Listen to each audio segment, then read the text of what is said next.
तिकडे कोल्हापुरातल्या रस्त्यांची कामं टक्केवारीसाठी अडकल्याचा आरोप स्वतः पालकमंत्र्यांनीच केलाय।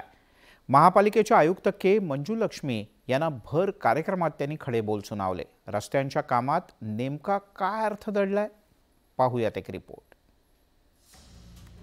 आता याच्यामध्ये 100 कोटीचं टेंडर रस्त्यात झालेलं आहे, काय काम चालू झालं नाही आणि आज त्याचं कमिशन यायचं आहे म्हणून थांबलंय, अशी बातमी माझ्या नावावर आहे। रस्त्याची कामं आणि टक्केवारीवर पालकमंत्र्यांनी जाहीर कार्यक्रमात थेट भाष्य केलं। पुन्हा ऐका मंत्री हसन मुश्रीफ काय म्हणाले।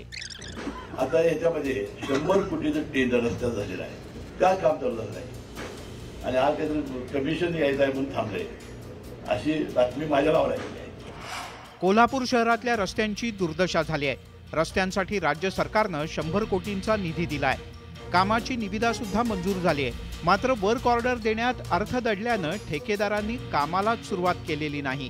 त्यामुळे हसन मुश्रीफ यांनी संताप व्यक्त करत आयुक्त के मंजुलक्ष्मी यांना कठोर शब्दात सुनवायला मागे पुढे पाहिलं नाही।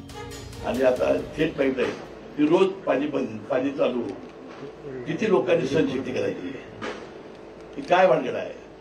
तुम्हाला जमत असेल कुठली टेक्निकल टीमची मदत घ्या, त्या कॉन्ट्रॅक्टरला त्याला सांगा काहीतरी काय जर पाणी रिफिल झालं पाहिजे, प्यायला पाणी जर मिळालं नसेल नागरिकाला तर नागरिक चांगलं कसं म्हणतील, आम्हाला शासनाला सुद्धा बदनामीचं आहे। टक्केवारीवरून लोकप्रतिनिधी आणि प्रशासनातल्या वादाचा फटका मात्र सर्वसामान्य नागरिकांना बसत असल्याकडे शिवसेना ठाकरे गटानं लक्ष वेधलंय।